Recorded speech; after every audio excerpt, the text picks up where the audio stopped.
And away we go. Look at that smiling, dapper gentleman right there. That's managing editor Ira Chaffel of Warchant.com. I am a talk show host named Jeff Cameron, and we are together doing the Smash, Monday Smash. We love it. Welcome in. How you doing, Ira? I'm good, man. I was just enjoying that minute-long intro. That was a hearty intro. Troy Knoll said, the Superman flying intro. So it was a good time. I felt like I was on Soarin' at Epcot. It was peaceful. I wanted to rest. Well, anytime I get to hang out with you, and I'm going to be doing it again tomorrow, which is awesome, I like to cheers. And today we're going with the good stuff. This is Two-Hearted, boys. I'm not fooling around. We're starting off with a good one here. Ira, I know you guys have really tamed this thing way down. Nobody curses, nobody drinks. But I'm going to go ahead and go back to the old school ways. But since I knew that we were throwing it back. Look at my man. Little Tavello in the house. Nicely done. The coffee blonde, the morning ride. I want you to know that the coffee blonde is what I wish I had as I was mowing the lawn 20 minutes before I came in here to do the Smash with you. I finished. You were just mowing the yard? You can't see it, but there's dirt in the crevices of my neck fat, and if you could, you'd be impressed. Riding mower, but then I did the edging and the weed whacking. I did that all manual, and I did. It was, I had to get after it. It's 1,000 degrees right now, so. But not at 5:45 when I started or thereabouts. It wasn't. All right, 912 degrees. But I had to get it done because I'm taking a few days off this week after we do headlines tomorrow, and before we all head up to Charlotte, which is what we're about to do next. You, me, Corey, Aslan, I think, and anybody else. Is Lucera coming? Matt Lucera will be there. Corey will be there. Corey's not shacking up with us. I'm sure he and Steph are staying at the Hyatt Regency or something, but he'll be there as well. So we'll have a full squad in attendance. Yeah, and I'm looking forward to it. Tom and I talked about it some today. I'll be very, very curious to see how Mike answers some questions. He's going to be peppered with negative. He's going to have a lot of negative things to respond to, and you have to try to move forward. At the same time, you can't come across as angry. You can't get frustrated.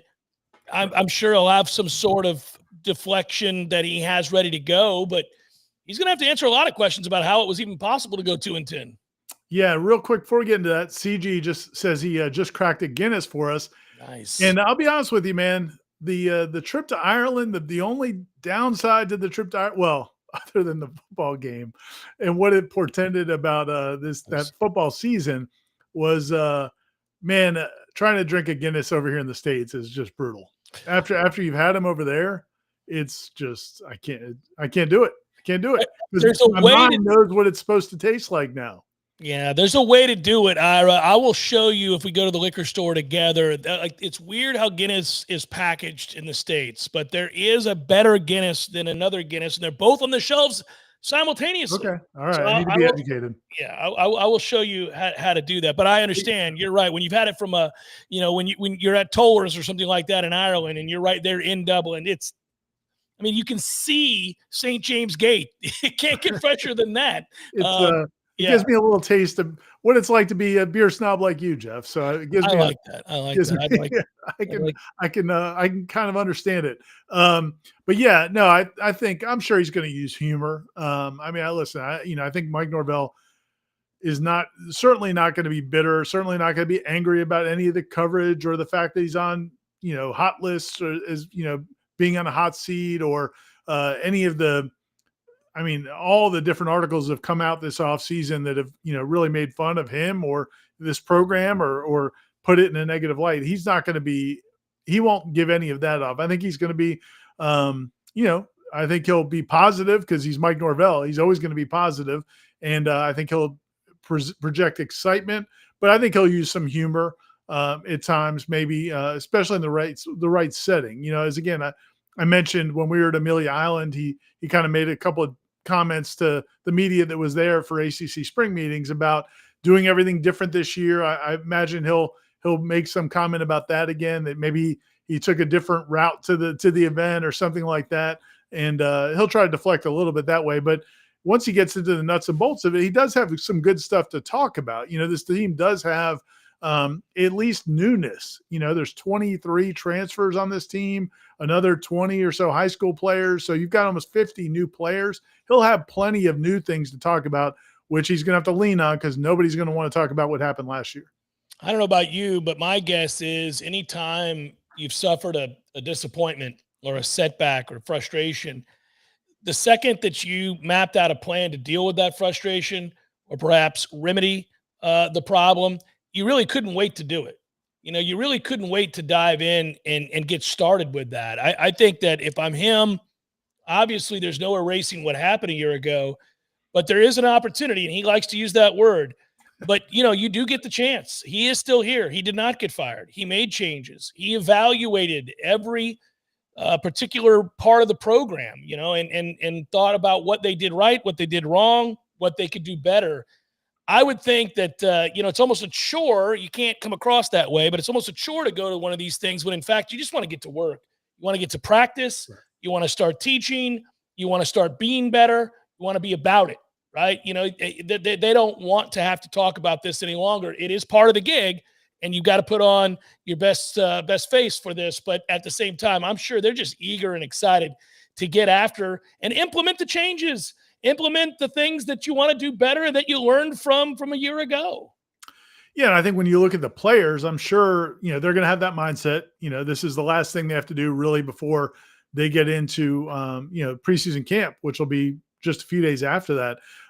But I think for them, it'll be a good opportunity for them to talk about, talk up their teammates, talk about why they're going to be different.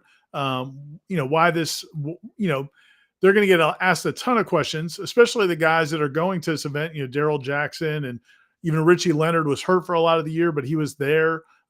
These guys that were part of that team last year, even if they didn't play big roles or a little, and they're still going to have to talk about what went wrong and why it's going to be different this time. But I think a good thing for them will be, if you go back to last year when we went to ACC kickoff, that group of players, not to, pin last season specifically on them, but they were still very confident based on what the 2023 team had done. So, they walked into ACC kickoff with an aura about them.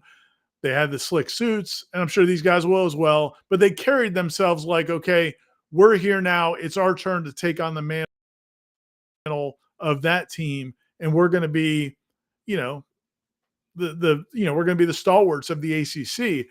These guys, I don't think are going to project that. I think they're going to project probably a hunger. You'd like to think that they're going to come into this and project hunger, some confidence and excitement, but also a lot of, just determination to change what people think of them, and the stink frankly, the stink that they're carrying around from being on a team. And it's not theirs. For the most part, it's not theirs. Yeah, they were part of it. Some of them bigger roles than others, but yeah, but they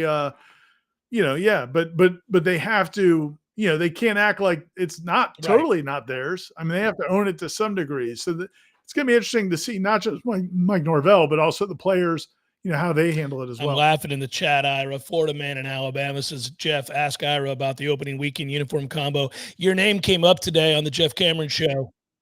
I heard it. And you were absolutely right. I said Ira couldn't care less about what uniforms they wear in that first game. The rest of us all care deeply. Ira does not. And the reason is, again, as I've explained many times, if people see me out and about, they'll understand. Fashion's not my thing, Jeff. Color coordinating is not my thing. I don't know when something looks good or doesn't. Like I'll ask my wife and she's like, "Oh, that looks fine," or she'll look at me like, "What are you doing? Why would you do that? Why would you put those pants with that shirt?" I have no idea. So I don't, that's carries over to uniforms. In fact, I was texting with some friends today, and we were texting some Marlins hats, some alternative Marlins hats that came out, including a 305 one. I thought it looked pretty good. My buddy's like, "Oh no, that's the ugliest thing I've ever seen in my life." So I if there's a term for color blindness for fashion blindness, I've got it. It makes me laugh because I like that everybody's got to know their strengths and weaknesses and everything in between. I appreciate that. The other thing is, though, I don't ever look at football uniform talk as fashion talk. Maybe I should, But it's but it same is in the family, same I think. genre, I suppose. But I don't think most people look at it that way. Nobody's going down the catwalk. I mean, I think we're looking at No, I got you. I got you. But like the alternate uniforms oh for like right, yeah, Oregon or when Maryland was yeah. doing with Under Armour, like I never knew what everybody else was gonna say. And usually there was some consensus about, oh, that's You'd be like, trash I or that's love it. amazing. I have no idea. None. So that's why I excuse myself for 'em. I'm not disparaging anybody that cares about uniforms. I can't That partake said, in you that know I game. was right today when I said just wear your traditional uniforms. I 100%. mean, what are we talking about here? You're not going to Yeah. wear something bizarre.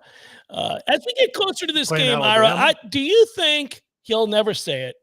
And I wouldn't want him to answer the question. Do you think deep down he's excited about getting Alabama early, or would Mike Norvell rather have a few tune-ups before that game? Because I think you can argue both ways. Yeah. What do you think? That's a good question. I think I bet he could argue. I bet he could argue Mhm. it both ways. I I think knowing him and just knowing how confident he is, again, I think Mike Norvell, it's a blessing and a curse. I think he goes into every game. Go back to 2020 and 2021. He went into some of those games against Notre Dame or whoever, thinking he was going to win those games, even though he did not have much of a chance to win those games. And so I think he always has that mindset. So I think in his mindset, he's going to focus on, yeah, man, Alabama has no idea what we're going to do. We didn't give any signs during the spring. We didn't let media in for the most part. We didn't put out a lot of video. People don't know what to expect from us. Tommy Castellanos has played a lot of college football, but not in this system. Gus is strictly an OC now, so he's going to be throwing out new wrinkles. Defense, Tony White, we know how unpredictable he is. You got all these new faces. So I think Mike Norvell's leaning into that. And I bet he's even conveying that to the players and to his assistant coaches. Like, guys, we're going to have the element of surprise. We're going to have that on our side, and we need to punch them in the mouth. And before they understand what hit them, maybe we'll be up in this game. We'll have an advantage in this game, then all the pressure's on them. You could definitely make the argument on the other side, like you said. I mean, with all of these new pieces, yeah, in general, you would much rather love to have a couple of these breathers early to kind of, prepare for it. But I know Mike Norvell, from what I can tell from Mike Norvell covering him these last 6 years, I'm guessing you probably agree, he's going to lean into the advantage of the unpredictable. Kind of has to, and I think he should. And yeah, I think he should be excited about it, at least convey that to the players. And there is an advantage there. By the way, I missed a super chat from Eddie, who wrote, and thanks for the contribution, Eddie. Here's to supporting the show. Well, you had to bring in the JCS talent. Hope Tom Lang is off having fun. Tom Lang is not having fun. He's producing the show. In fact, we're going to invite him in here in mere moments. Not quite yet, just mere moments. We will, but he is producing today's show. He's getting everything done before he rides off into the sunset for the rest of the week. And I am too, for that matter. So it basically tomorrow's Seminole headlines, and it's sayonara for a while, everybody. We're taking a few days. Got to get our relax on before this thing takes off and gets crazy next week in Charlotte. You got to get right. You got to get right before it all hits. I mean, have you been doing any contemplating lately? Have you been thinking about? Are you locked in and ready to go? I am, man. I'm excited about it. I'm really excited about it. And that's, it's funny because our timetable, our mental clock for football starting is a little bit different than I think most of the fans, because the fans are thinking about the season opener, or college football's season opener. You always give out the number, 39 days, or whatever it is. But for us, man, I just think of ACC kickoff. Like, that's my whole off season. It's just, man, ACC kickoff is go time, and I can't wait, man. And a lot of people think of our work as getting harder in football season. In some degree, it does, but I think that once we get into a rhythm again, our staff, I just feel like we've got such a good staff at warchant.com, and everybody knows their roles, and everybody kind of, Gene's put together a really good staff where everybody can kind of lean on their strengths. And so I just like to get into that flow. So I'm fired up, man. I can't I've wait. been reluctant to say it because of what happened last year, and we were excited last year too. Obviously, I think we're all excited for every football season. I mean, I still pinch myself that I get to cover Florida State and that I have for 27 years, and I get to work with you. And you're not wrong. We have a staff that is as experienced and talented as you could possibly put together, and I feel very, very lucky to have that to work with you guys. And I mean that because we all have various strengths and we can play off of each other. As you said, college football is special. Florida State is special to me. And so I'm always excited, but I was reluctant to admit that I'm really, really excited about this year, even though I think this team has some warts. I think there's going to be some things that they might struggle to overcome. I don't have definitive answers. I think we were all turned upside down a year ago. So I'm going into this wide-eyed. I'm willing to accept that this is a grand experiment, that the changes were necessary. And while I may have made some different decisions, it's not my job to do that. It's his job to do that. So let's see what happens. And I do think that they have a chance to reset the narrative and get back to winning some football games and getting people excited again. It is weird because it's an ominous beginning when you're a 12.5-point underdog against a program that, although maybe not what they were under Nick Saban in his prime and their prime, is still a juggernaut in college football. It's still loaded with talent. And so you just don't know how to approach that game. You don't really know what to expect. I get why Vegas has Florida State as a huge underdog. I don't necessarily disagree with it, but I'm open to the idea that we could surprise the hell out of Alabama. And the next thing you know, you, me, Corey, everybody, we're in the stands, or I'll be in the stands. You'll be in the press box. I'll be sitting with my dad. Next thing you know, this is a close game going to the fourth quarter. I don't know. I get giddy thinking about it. I'm really pumped for the season.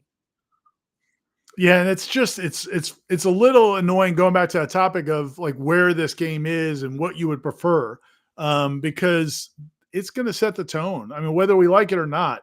And I think that I can certainly make the case, and I've made the case to people I talk to off our shows.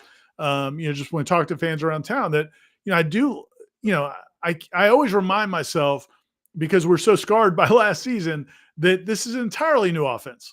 I mean, it's a completely new offense. And the players they brought in, I feel like almost across the board are upgrades over what you had. I think your offensive line is going to be better. And I can go by position. I think your wide receivers are going to be much better, way better. I think the quarterback play is going to be better because I think they're going to build it around Tommy. They went into last season with the premonition or the supposition that they'd be able to run the football. That's why they built the offense the way they did and brought in DJ Uyunglele. When you couldn't run the football, it was a disaster. And so how do you fix that? How do you fix that once you realize it? This is very different. They know what they've got in Tommy. I think they know what they've got in these skill players. They've built around it. So for all those reasons, man, I'm confident the offense is going to have some success, even early in the season against Alabama. The defense, to me, interestingly, is probably a little bit more of a question mark to me, not because they haven't made improvements, but just because I can't picture it as well. Tony White's defenses are very different. It's a different scheme than they've been playing for a long time. It's a scheme I've never really covered before. And you do have some personnel questions about how these guys fit, especially up front in his system. So, having said all that, I think it's going to make for an entertaining product. And if the defense is good, if the defense is better than we expect, and if it's good, well, now you got a chance, man. I think you got a chance in that Alabama game. I think they're going to have some success on offense. If the defense is good and ready in a season opener, then yeah, man, I think that's going to be a really good football game. If the defense can't handle it because the scheme doesn't match up with the personnel or whatever it is, or he's still figuring it out with the pieces he has. You see that all the time with college football teams. That first game, you start to see how it's really going to look, not just what it looks like in practice. So, if they make some bad choices or bad assumptions based on practice, the defense could struggle, and they've got some incredible athletes at Alabama. So, you could get exposed, but I think it's going to be a fun game. And in that game, if you play well, win, lose, or draw, man, if you just play well, I think it gives people reason to be excited about the rest of the season, because it's not like you're playing a ton of Alabamas. You've got a couple games on the schedule that look daunting like that, but most of them don't. So you should feel pretty good. Well, I think you're exactly right. Nobody likes to leave a stadium after a loss, but I'm telling you now, if they walk out of there, and again, I don't like to do the thing that a lot of people do, and I argue with Corey about this all the time. You know, he's of the mindset, because he covered a 2-10 team last year, just as you and I did, that if they win 7 games, it's so much better than 2-10 that he'll be okay. Well, I'm not okay. As a Knoll, I'm not okay with 2 and I'm not okay with 6-6. I'm not okay with 7-5. And I have grandiose, highfalutin standards, Ira, and I expect them to play well. The problem is, I don't know if they win the game against Alabama. I mean, Katie bar the door, we'll be on cloud 9, and we'll be thinking as we walk out of there, it's a 10-win team. I mean, you know how this will go easily. But I don't know that Alabama is going to tell us or be a snapshot of what the defense is or the offense, because I just don't know whether or not Florida State's going to get overwhelmed. And it's just hard. We'll see. But I've tried to tell myself, and I think a lot of Florida State fans have to maybe think about it this way, is if they lose the game and it's, I don't know, I'll just make up a score, 38-17, but it's close in the third quarter and they get worn down. They're just not good enough or deep enough. But they played physical. They played fast. They played pretty well. Like maybe it was 24-17 with 6 minutes to play in the third quarter. Okay, all right. That might portend of a very good season, even though you would walk out of that stadium thinking, good God, we just got worked. Yeah, man, there's one other team on the schedule that has like athletes, and that's Clemson. Miami, a little to a lesser degree, but only one other team has close to what Alabama has athletically. So, like, that might mean you're 9-3. That might mean that you're that kind of team. You won't feel that way walking out of the stadium, though, Ira, if they get beat by the score I just gave. Yeah, and I think that, you know, listen, the college football playoff era skews things, but it's gone this way for a long time. You know, it's the days of a Florida State fan not making big judgments about the season after the first game. I mean, we're talking 30, 40 years ago, because once you start winning 10 games a year for 15 straight years and you finish in the top 5 in the country every season for 14, 15 straight years, and you've won national titles, the bar is raised forever. Yes. Like, and to your point about what's decent. I mean, that bar is raised. It is what it is. You're not going into seasons the way Florida State fans in the 80s went into seasons. So from that standpoint, though, I do feel like if you can give yourself something to hold on to after that game, it'll be huge. Because after the Georgia Tech game last year, there was no point in that year where you felt like you had anything to hold on to. The Georgia Tech game, after that game, I felt like, okay, they did not play well. They could have played a lot better. I still thought that there was more talent on that team than we saw. And if they could figure some things out, maybe DJ's got settled in, maybe you know, some of the linemen, it was just a bad game. You're on the other side of the world. You know, you had to travel, you know, how many hours, 20 hours or whatever to play that game, and 48 hours later. So, I mean, there was a lot of reasons where you could say, okay, it wasn't good, but there's still a chance this is a good football team. Then you see Boston College and you're like, nope, this isn't a good football team. Tommy Castellanos never even ran, and they still controlled the whole football game. And then you lose to Memphis. So the rest of the season, there was never a point where you felt like, okay, if they can build around this on this side of the ball, if they can build around this on this side of the ball, you can make something happen. That's why this game is so big, because if they give you something, even if it gets out of hand late, even if Alabama covers late, if they give you some things on both sides of the ball would be great, but at least one side of the ball where you can feel like, okay, we can build around that and maximize that and minimize some other weaknesses. You can kind of get back in that mindset that we used to always have in college football of, okay, it's a 12-game season or 11-game season back in the day. You know, you just got to keep getting better. And as you play, this may be a whole different team when you play Miami in October. It might be a whole different team when you play Florida in November or Clemson in November. Last year's team never had that, ever. The only thing you ever had with that team is the benefit of the doubt of maybe it's not as bad as it looked in Ireland. But if they give you that, I think it gives you something to hang on to. I think the only thing you had in that team last year was misery. All you had every week was a big bucket of misery, buddy. Hang on to that. Like Kim and I were talking, we were telling a story last night to our youngest. I forgot what we were talking about. This is a great story. People are going to love this, but we were talking about, the worst I ever got sick from being drunk. Great topic. It ended with me. Well, all right. The worst with her. College might have exposed some moments. Yes. Yeah. This was post college. It was a going away party from some friends of mine threw for me, and it was ridiculous. And I ended, the night on our couch at our apartment, hugging it wasn't even, we didn't have a bucket. I asked her, I was like, I need a bucket. And she's like, we don't have a bucket. So she got me a mixing bowl. And that's where I did my damage in this big, huge mixing bowl on our couch. The best part of it was the next morning I came out and I actually you got it all out, buddy. You got it all out. I came out the next morning and I was like, wow, I'm surprised I didn't get sick. And she was like, what? And then she explained to me she had to take care of it after. But anyway, when you said hanging on to that misery, that was the image I had, is me hanging on to that.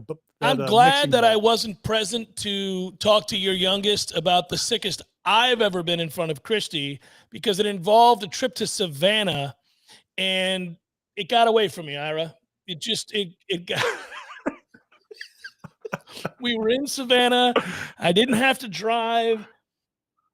You're not the only person that's ever happened. Things got away from me. The next thing I knew, we were in our hotel room and I was crawling. It just wasn't. I was crawling towards the bathroom and she was like, good God, what has happened to you? Somehow I ended up naked. It's just the whole thing, Ira. It was just not. It was not good. And for a while, I wouldn't go back to Savannah. But I've since made peace with that wonderful city. It was Savannah's fault. It can't be your fault. What is wrong with this den of iniquity they call Savannah? What is happening? Yeah, it was something. Speaking of which, the kind of thing that can get you in trouble is a shot. I believe a certain somebody lost a series. His name is Tom Lang. He's a Mets fan.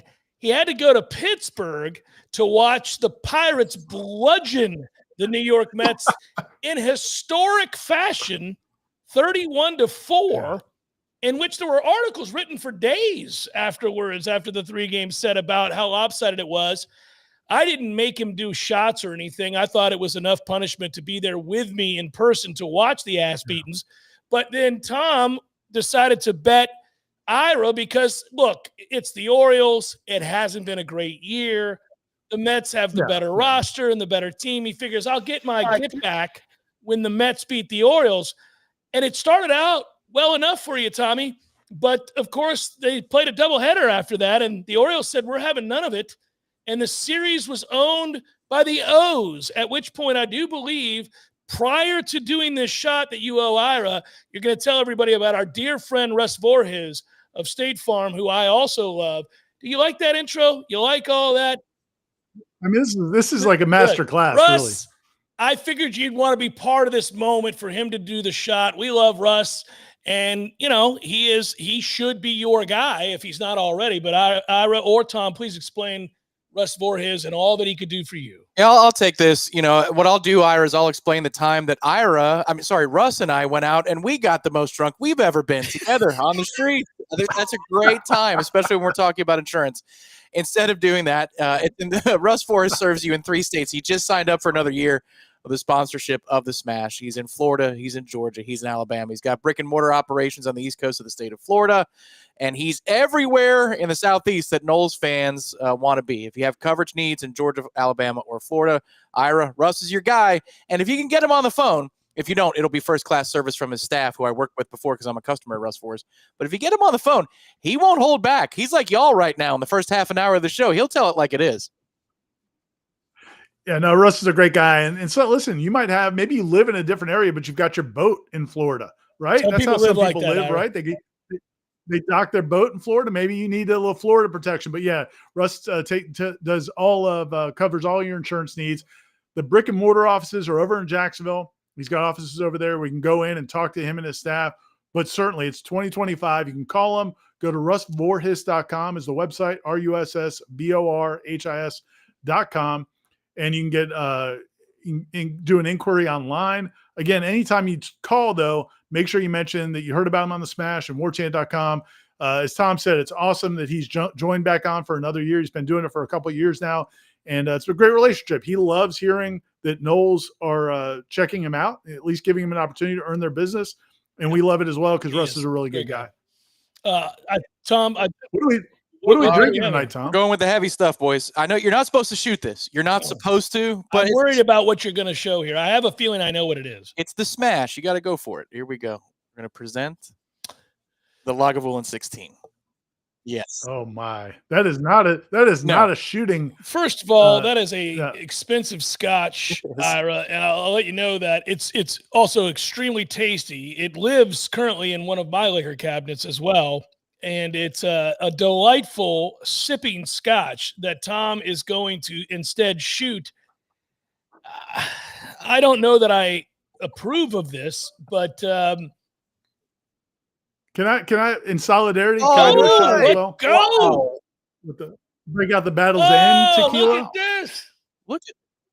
I'm not putting any pressure on Jeff to do whatever he's going to do here. Let me summon my wife and have her grab me a shot of what do we? You hear that? There you go. There you go. Christy, he wants to be in Savannah again. She rolled her eyes. My love, I will not. Hand me one of my good scotches, please.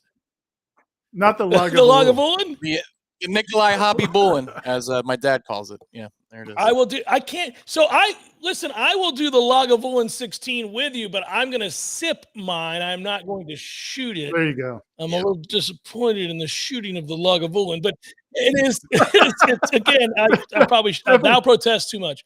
I'll leave it be. Thank you. Well, I didn't use the one. It wasn't the one with the sherry cask. That one I would never do that. Tom, right back at you, buddy. Shaboopy. Look at these two gentlemen. Here's the thing. So here's the reason I want to. First of all, just support Tom, but also, I feel like if those teams played 100 times, I feel like the Mets would win 80. I don't know what happened on baseball that happened. day. Like really early in first of all, the first game, the Orioles were up 6-2. Mets erased it in like 10 seconds. They crushed Brian Baker so badly that the Orioles had to trade him to Tampa, and then he got crushed again. But going in early in the second game, like it was like 5-6. It was like 1-0. 1-0 after the seventh. I won't go on a rant, but I could because our manager butchered the hell out of that. And I'm watching the first 7 innings. I'm thinking, man, they're just a better baseball team. They play better. They defend better. They've got better pitching. They're just better. They're better than the Orioles.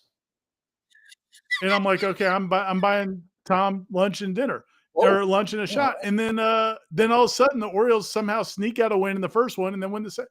So it was a little. Did you just expertly weasel your way into lunch and dinner, Ira? Is that what you just did? I tried. That's very nice. I tried.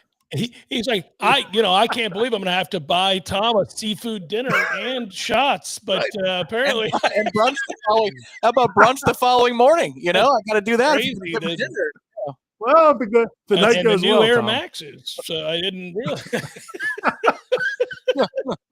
What do we got? All right, buddy. All right, here we go. So let's all three of us cheers to the upcoming season and to our subscribers at warchant.com, the listeners of the Jeff Cameron Show and Wake Up Warchant. Of course, to all of you and my fellow Noles, cheers. Let's go Mets. Let's go Buccos.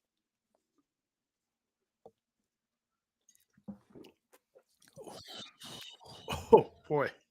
Okay. That is so good. Oh, boy. Okay. Oh, boy. Have either of you ever opened up a grill, a smoker, yes, and just stuck your head over it and breathed in? I do it all the time. That's what this was. We're on fire a little bit here. But wasn't it great? It really, it's warming the belly as though I'm at a Christmas party. I mean, honestly, I never have this stuff in the summer, but buddy, I felt the football wins internally. We may have opened the door to a new chapter in Tom's life. Holy Summer cow. scotch drinking is a thing in the Lang household from this point forward. Here we go. Oh, This is going to be a very nice second half of the show, boys. I don't know about you, but I'm going to enjoy this. This night's taking a turn. Thanks for to Tom Russ Lang. Voorhees and the Baltimore Orioles. Revenge for the 69 series. Who then proceeded to lose a series to the Marlins at home, which I have to believe means it's time to sell, boys. Man. The Orioles will be selling pretty soon here. Back Shipping in players 15 everywhere. seconds after this from Russ Voorhees.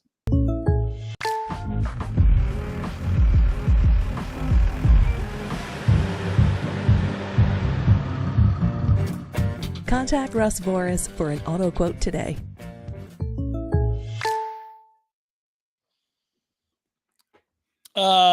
Brett, you missed a lot. It's been a great show so far. I will point out very quickly, Brad, I saw here that you asked about whether or not Tampa, whether or not they'll sell the team. They announced today for $1.7 billion, they will, in fact, sell the team. It has been, the Rays are sold for $1.7 billion. Whoever it is going to keep him. I saw it on my ticker as I was driving. I'll have to go back and look at it, but they're going to stay in the Tampa Bay area. They're not going anywhere. They're not going to Orlando. They're not going to Jacksonville. The most that they would move is over to Tampa, but we'll see if that happens at all. They could stay right there in St. Pete. So the Rays have been sold for $1.7 billion. Can you imagine? That is a paltry amount of money for a professional baseball team, given that some would sell for the neighborhood of, I don't know, $100 million, $1 billion. I mean, it's crazy. When you just saw what the Lakers did, that was, woo. Yeah. I mean, listen, that's got to be time for, you never know what you're going to get. It's like in the newspaper business, Jeff, when I was in the newspaper business, there were times I worked for a newspaper company and they announced they were selling and we're like, all right, thank goodness that awful newspaper company isn't going to be our overlords anymore. And then they'd sell to an even worse newspaper company. So you don't know what you're going to get, but man, it's nobody's going to be sad to see the Rays. Yeah, Stu Sternberg can go to hell. And that is that Rays group that bought the team was the one led by the Jacksonville developer. He's got like 15 partners because he doesn't have enough money to buy it. But that's the group that's been rumored to be interested in buying, and they are the ones buying at $1.7 billion. So that's it. Why? So I look over in my peripheral vision. I see Red Sox in the chat, and I'm like, who's talking about the Red Sox? Yeah. They are the hottest team in baseball as we enter the break. That's what I keep hearing from text messages. They went nuts out of nowhere. So we shall see. That said, swept them all the way into selling. We'll see. The Rays constantly do more with less. So we'll see. They aren't done. Kevin Cash has had a nice career, hasn't he, Ira? Man alive. Good for him. And he's also a sweetheart of a man. I was on the field, Ira, when he got drilled with a batting practice line drive before they played Auburn in the regional. He got hit in the face. He was playing third base. It was before the game, and they were just doing batting practice, and he was standing over there at third, and it was a rocket shot straight off his eye socket. It made the sound that sickens you to your core. He fell like a bag of coal. They had to race him into the back, and it was swollen. He couldn't see. It was unbelievable. I still remember it like it was yesterday. And for a lot of people who aren't old enough to remember this, Kevin Cash, who went on to play catcher in the majors, also had one of the strongest arms in the history.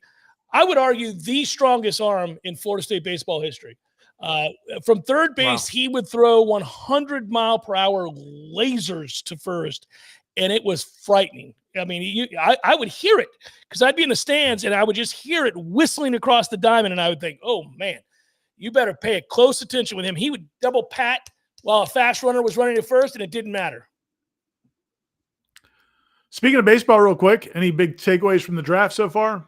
Well, yeah, it's over so now. Listen, I'm not surprised by most of it that we've seen. Right. The Prescott in the 5th round surprised me a little bit. The thing about that, and Tom's Mets took him, the thing about that is that here's a kid who looked like he finally figured it out at the end of the year in that series against Oregon State. and he's delivering 100-mile-per-hour pitches, quite literally maybe the first player in Florida State history to throw a 100-mile-per-hour pitch, I might add. But he also has to have Tommy John.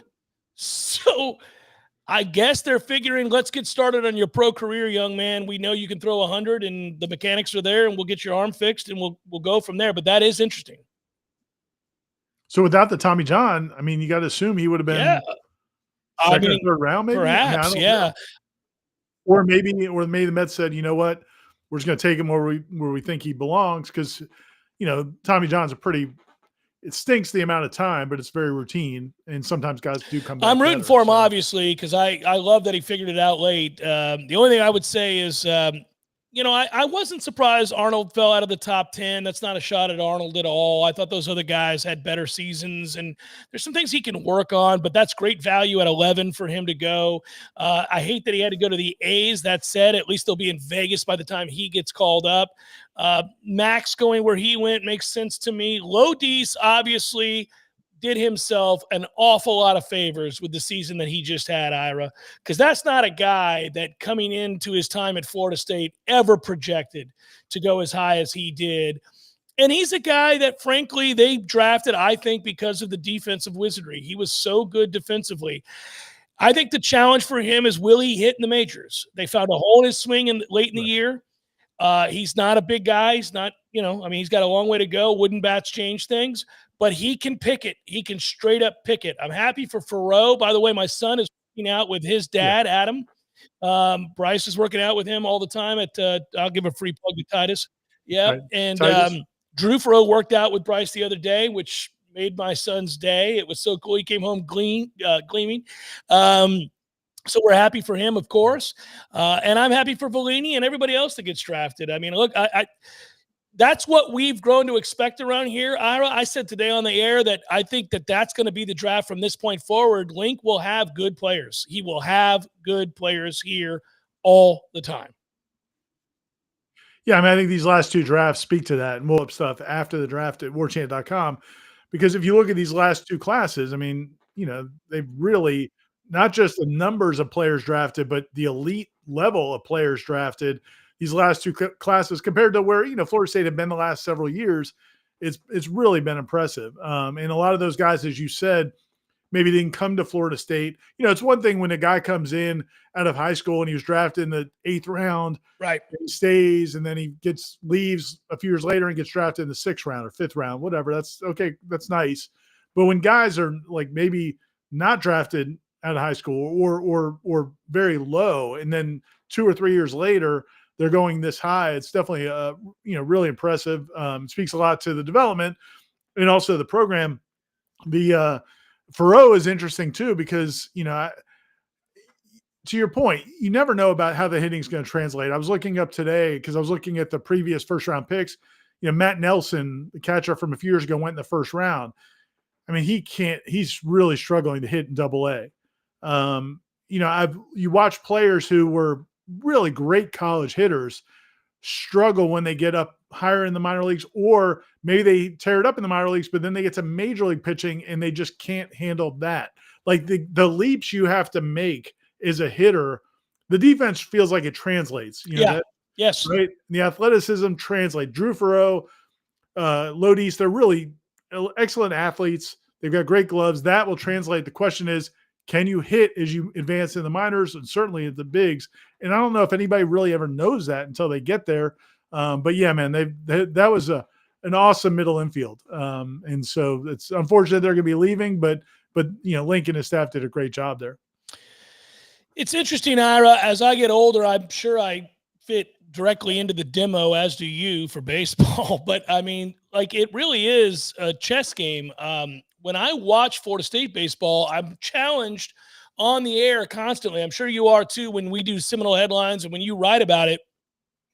Guys can be really good college baseball players, and they just do not project all that well to the majors sometimes. Right. And it's for the reasons that you just explained. It's a different ball game. It's a very different ball game. Now, one thing I do like about us and having the ability to cover college baseball is it's changing more and more that collegiate success does lead to pro success. Somebody brings up Cam Smith in the chat right now. If you're an upper crust player, an elite hitter in college baseball these days, it means so much more. This is going to come out the wrong way, but I think you know where I'm going with this, and I hope people will be patient.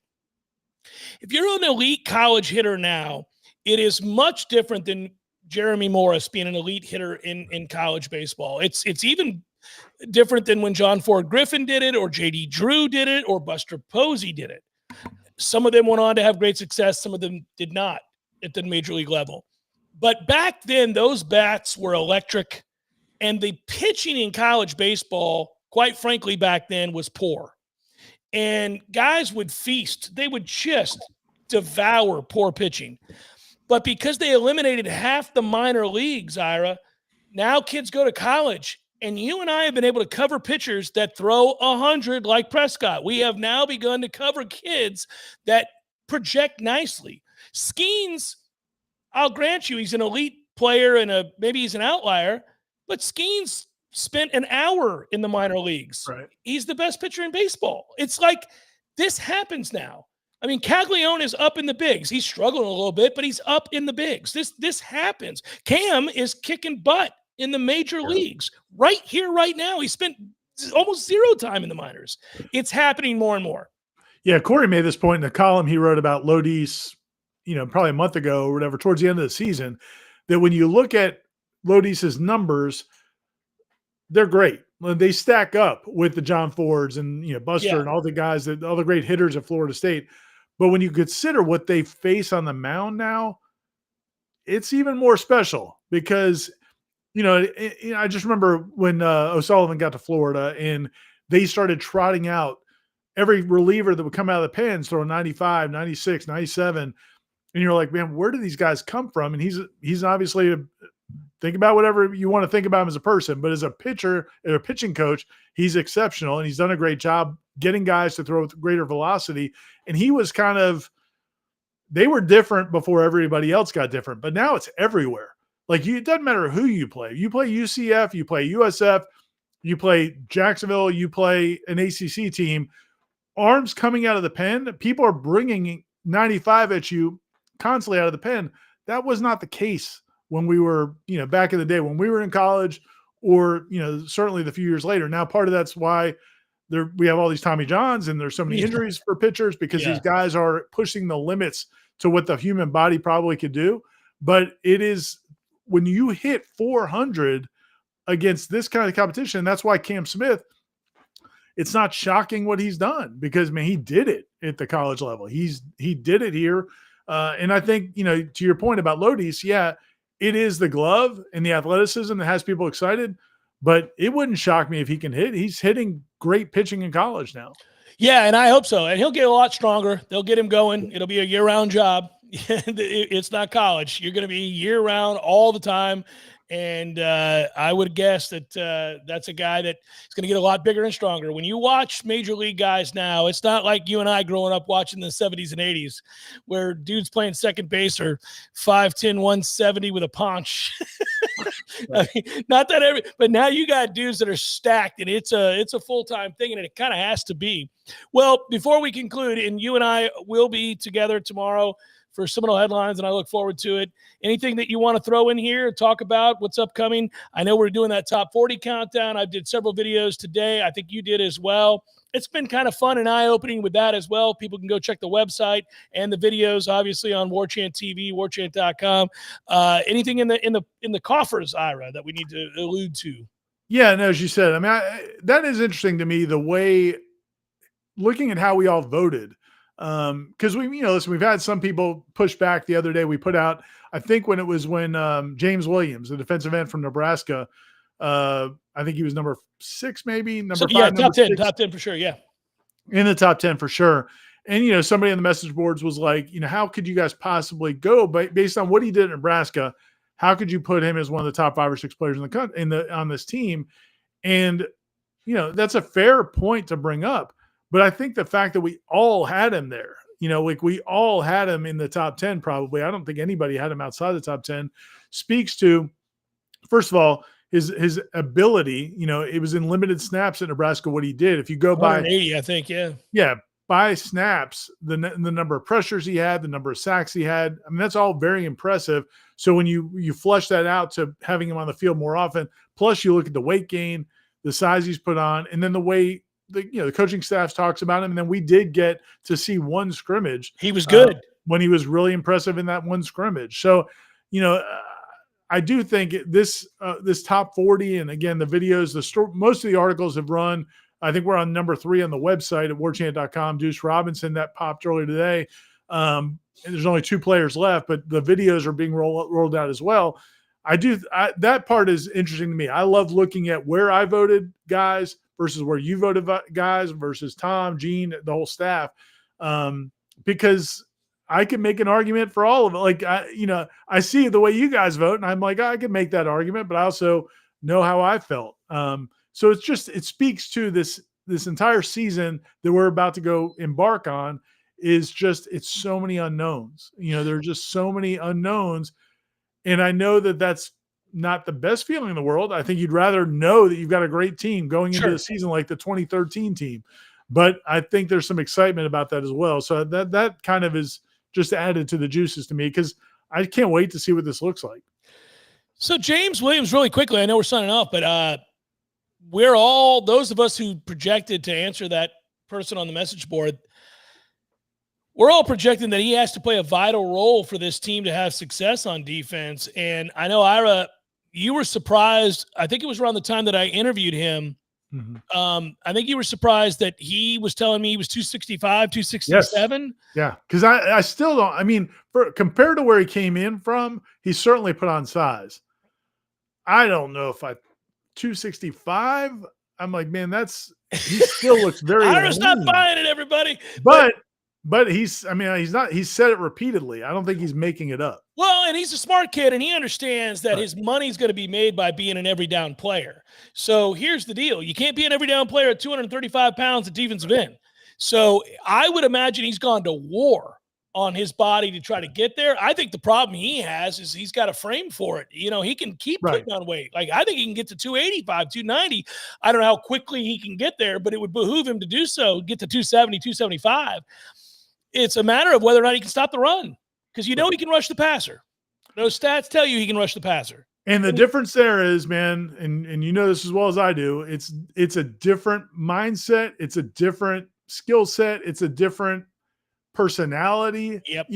There's a lot of dudes who can get after the quarterback that aren't all about setting the edge, holding their ground, dealing with some, nasty offensive guard coming at him or offensive tackle coming at him.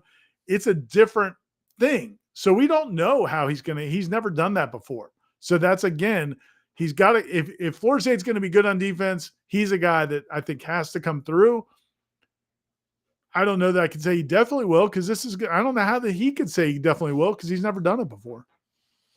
I'm excited. He's one of many guys that we ask a lot of questions about. Let's just put it that way. And they all have potential, and they're all guys that we're excited to watch. We'll be talking to some of them next week when we're in Charlotte. Tomorrow is Seminole Headlines. Tune in as always. We're on the air from 1 to 3. The bonus hour will follow. By the way, for those of you that missed any of this, the bonus hour is this tomorrow. So there you go. That's what you get. He's the managing editor of Warchant.com, and my friend and a great man. That's Ira Schafel. I'm Jeff. Thanks so much for watching, everybody. Our thanks to Tom Lang, and our thanks to all of you. Make sure that you like, subscribe, pass around. Have a great night, everybody. We'll talk to you tomorrow. Peace. And thanks, Russ Borges.